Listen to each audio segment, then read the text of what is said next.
Hey guys, subscribe for daily content, and if you're shopping for gear, make sure you check out the description for the newest items at some of the very best online retailers.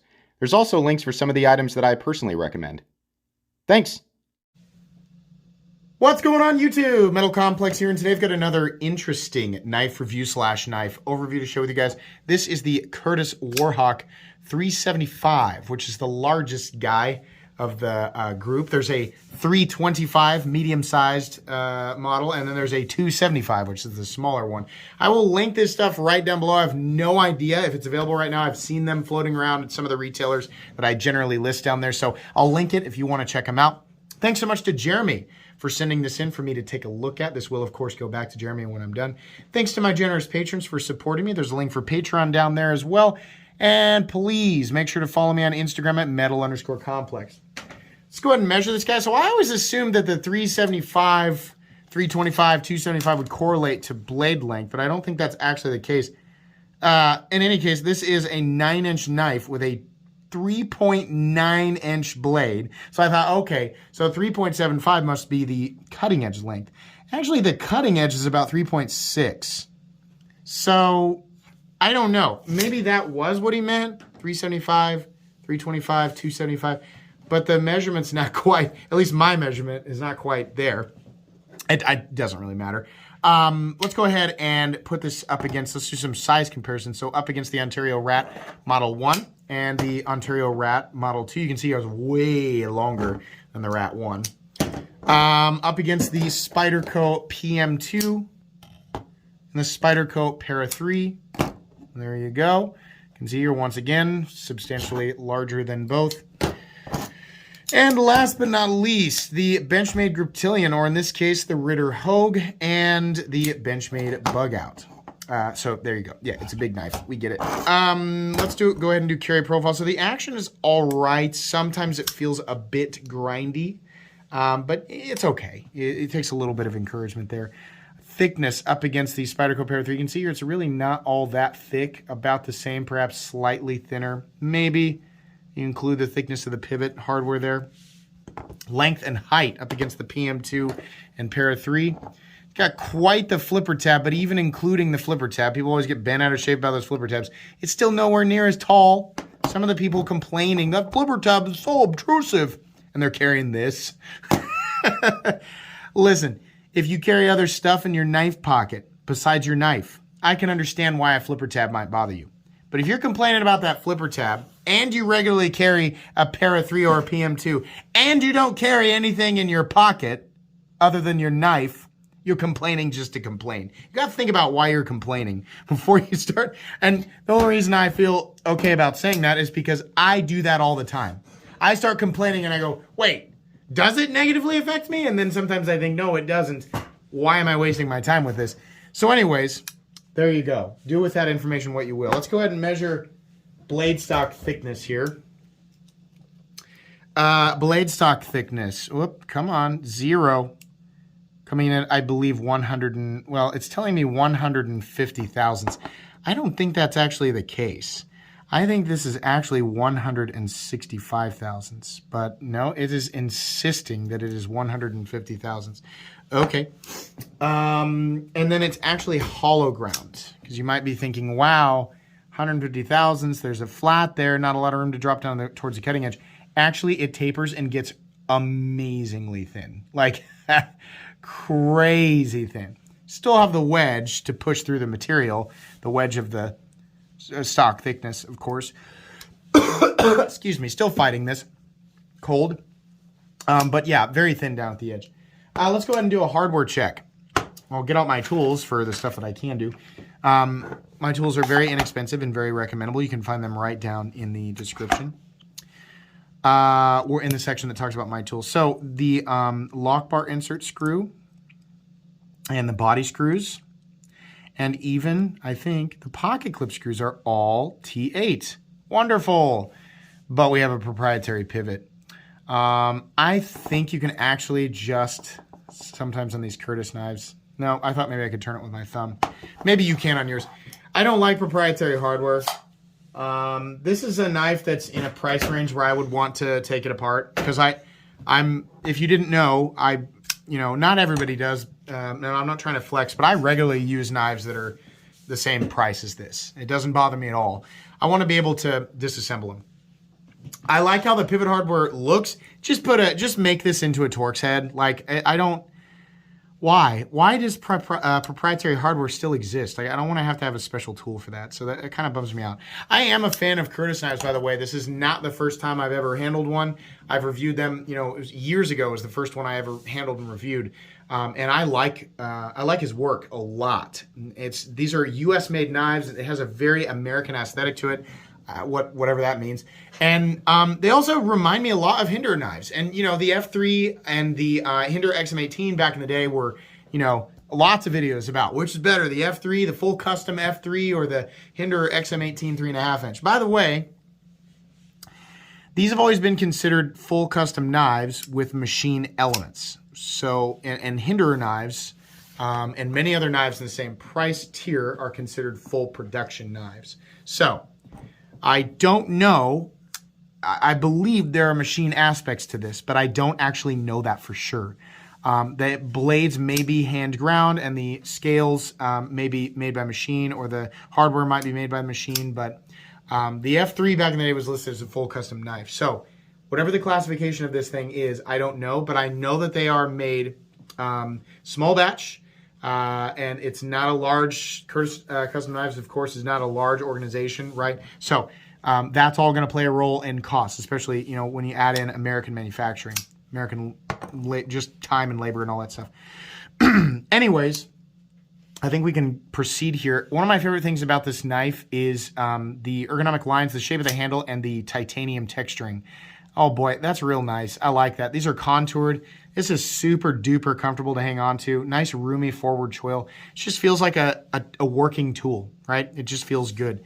Edges, pretty nicely knocked down. This is meaningful texturing too without being obnoxious or overbearing. An area that I don't like very much is the side of the flipper tab. That is just super sharp.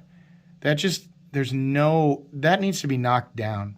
Same with up here. I don't like, this is all, you know, like readily shaving my fingernail. Way too sharp up here. The only edge that I really want sharp is the cutting edge, which, let me tell you, that is a sharp, sharp cutting edge. We got a bit of a smile back here, which doesn't look great, but the rest of the edge looks real nice. I believe almost a mirror polished edge. And I believe that to be the factory edge as well. But let me emphasize, that is a super thin, razor sharp edge. That thing is ready to go. And, you know, there's a lot of indications here that the owner actually uses it, including some wear marks on the ano and just some wear marks on the edge, right? So if you're under the impression that people who buy knives like this don't carry and use them, I can't tell you how many examples there are out there to prove you wrong. It's not like there's like a, you know, there's a needle in a haystack kind of situation here and there. No. People who regularly buy knives in this caliber are using them. There are a few people who collect them, a lot of people who collect and use them, and a lot of people who just buy one and use it. It's their main user. So I don't know where people get that information, but no, people definitely use these things. Some of the, you know, something that I don't normally point out, but I mention it, is seating of the hardware. I say seating of the hardware looks good, usually. On this knife, though, there's a lot of places where there are just some really wide, weird gaps. The pocket clip, for example, is sitting in an area that is milled slightly too big for it. It's fine. It doesn't move, but I noticed that. These screws back here look okay, but if you look at the hole for the screw on the lock bar insert, it's like, what the heck? It's too big for the screw, and it's also like way over, like the screw's way over to the left. Same thing with the pivot on one side. On this side, it looks perfect. On this side, we have this huge gap over here, and then nothing on this side. Now, that also might be an indication of the scales being completely and totally handmade or hand cut, right? However they do that. In which case, I'm almost inclined to give it a bit of a pass, because it's like things that are made by machine that are all laser guided, of course it's going to be perfect. But if you're doing this type of stuff by hand, like, it's kind of difficult. In the same sense, though, I have seen custom knives where the frame is all done by hand and it's still more accurate than that. I think in any case, all of that aside, this is still an eyesore. It's something that bothers me. I want everything. The hardware, I want the hardware to be seated perfectly into whatever the handle material is. The individual pieces of hardware themselves look great. I believe he makes these. In fact, I'm sure he does. The pivot hardware is really cool. It looks like Captain America's shield. A lot of people are going to say it's kind of cheesy. They don't like it. It's one of those things. It just depends. You either like it or you don't like it, right? There's no universal, right? The Warhawk on the blade, in my opinion, that's something that looks a bit cheesy to me. But okay, I'm sure there's just as many people going. Or like if you have 50 people saying that looks cheesy, you're going to have 50 more people going, I like how it looks, right? So whatever, it's not really hurting anything. We have kind of a two-tone blade. It's kind of a satin finish up here, and then maybe more of an acid wash or just a really dark stone wash. Back here, we have Curtiss and then M390. I think the last time I reviewed a Curtiss knife, their blade steel of choice was S35VN. But yeah, M390, I think that's great. And if I remember correctly, I think I saw somewhere on his site he's at 61 Rockwell on those. I think, go check for yourself to make sure, but I believe 61, which is where it should be anyway. Stop pin on these guys is, I looked forever, I couldn't find it. It's actually internal towards the, oh God, I say that now I can't find it at all. There it is. It's deep in there, very next to very near the pivot itself. So the channel's very deep inside on the frame on either side. But it's they're pins that are attached to the blade, which is nice. I think that adds a little bit of structure, a little bit of fortification. Your surface contact internally is on both sides of the frame rather than a single point of contact with the blade tang on a one part of the stop pin. Whether or not that's true, I don't know. That's just what I think in my head. Backspacer, I like how the backspacer looks. Real simple, right? A little bit of traction there, real deep grooves, but not sharp. You'd think it'd be sharp, but it's not. Inside here, we have a little bit of, no, I'm sorry, we don't have internal milling on this guy. I just realized I did not weigh it. Let's go ahead and do that. I bet this weighs 4.5 to 5 ounces, maybe more. Nope, 4.5 ounces. Not bad, not perfect ratios, but not bad. You are getting a lot of cutting edge for that, so that's, it's all right. Doesn't bother me. Flipping action's good. The detent on this is very good. I wouldn't recommend push buttoning it because it's a fairly sharp and hook-shaped flipper tab that's very similar to Hinder's flipper tab. I would light switch it, right? And there's no jimping or anything like, well, actually there is. It's all on this side, and it's almost non-existent, but very, very sharp flipper tab, even pointier than your Hinders, which are knocked down, right? Those hurt your fingers, but at least Hinder's flipper tab is knocked down. This is sharp. So definitely a light switch only kind of flipper tab in my opinion. I would have really enjoyed this knife with a thumb stud and no flipper tab at all. I think this cut would have had to have been deeper, or would have needed to be more prominence up here, more material, so that when it fell, you had more blade sticking out so you could get at that thumb stud. But I think a thumb stud would have been great on this. Would have made this whole area a little more comfortable. Even though I'll admit the forward choil is very roomy, right? But I think I would have just enjoyed a nice, fat, wide little thumb stud there. Plenty good tip for puncturing, but it does taper aggressively, so you have a very needle-like tip out at the end. As long as you're not doing dumb things, as long as you're not one of those people who thinks that knives are screwdrivers, then you should be okay. And by the way, for those of you who didn't know that, your pocket knife is not a screwdriver. Well, I use it as a screwdriver. Okay, it's not a screwdriver. Use a screwdriver. Oh my gosh. I'm sorry. I watched somebody do that the other day, and I was like, dude, just carry a Victorinox or something on you so that you don't use the tip of your blade. The very first time you do that with a pocket knife, your tip is blunted. Use a screwdriver. Anyways, pocket clip is extremely similar, and I mean, not in terms of the aesthetic, but extremely similar to a Hinder or pocket clip. So I'm used to this clip. I like how it drops and then swoops up. I think the bill's a little bit pronounced, and I think that as well on the Hinder clip. I've never thought that the Hinder clip was perfect, and this is about the same. Carry depth is okay. In and out of the pocket, it's fine. This isn't too aggressive. You're going to feel it a little bit. Fortunately, there's a lot of room on this handle, so you can move around, get in the position that you want. There is a steel lock bar insert doubling as the over travel stop. I think that the pivot also assists with that. There's no way, either way, there's no way you're going to overextend it. No blade play left and right. No pivot lash. And there's no detent lash. And the centering is spot on. We do have a problem though. Now, I want to be careful about this because truthfully, this is the 4th or 5th Curtiss knife that I have handled. And this is the first time that I have ever experienced this issue on a Curtiss knife.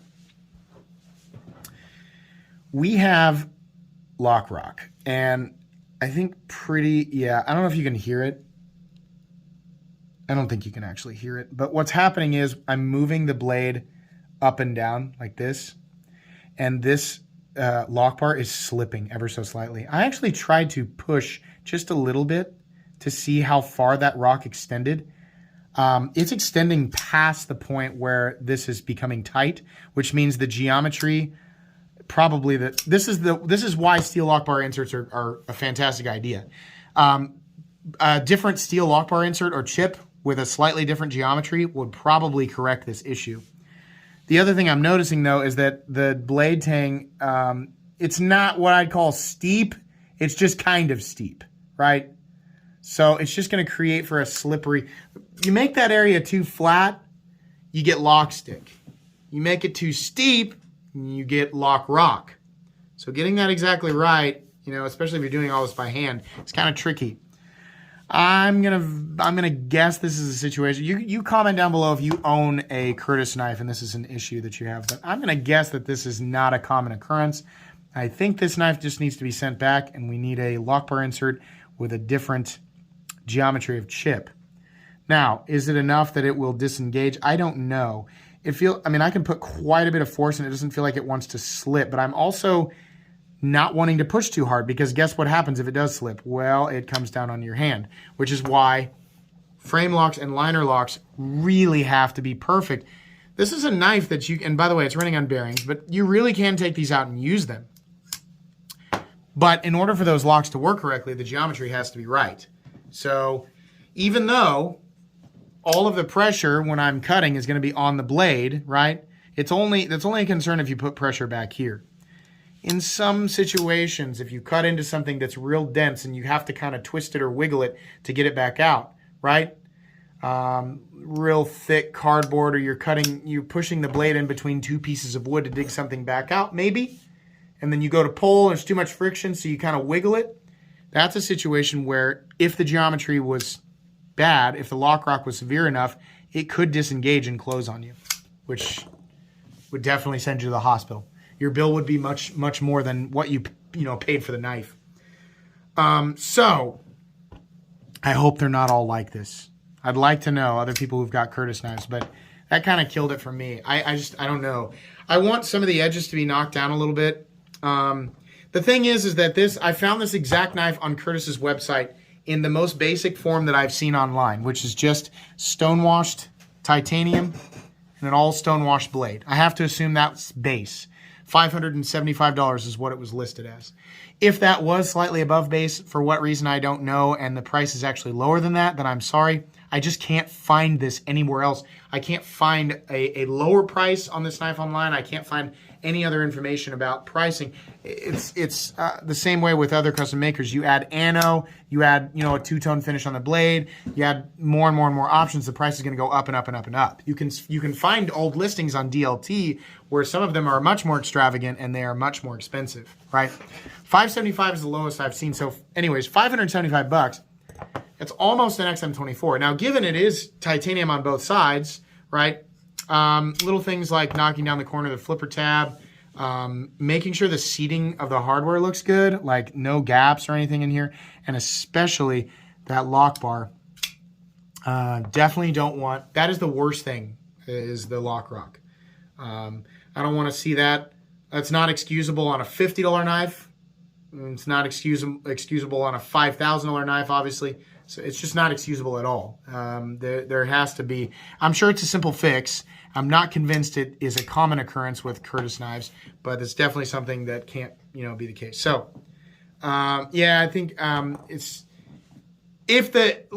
say if it had a perfect, like let's say there was no issue with lock rock, still There's some little fit and finish things that just should be better for $575. It's a cool knife, but it's not something I would want to spend $575 on. This will go in my custom knives playlist because I'm, still fairly certain that a lot of this is hand done, and it is at the very least a semi-custom or mid-tech knife. So it will be going in that playlist, but that's going to be pretty much it. Thanks again to Jeremy for letting me take a look at this. That's going to be it today, guys. Please make sure to follow me on Instagram at metal_complex. If you enjoyed this video, leave a like. If you'd like to check out my other content, I, of course, have lots of videos of knives that are either expensive or inexpensive that I do or don't like, so check those out. And if you enjoy all my content, go ahead and click on that Metal Complex logo right there and subscribe because there's definitely more coming. Thanks again for watching, everybody, and have a great day.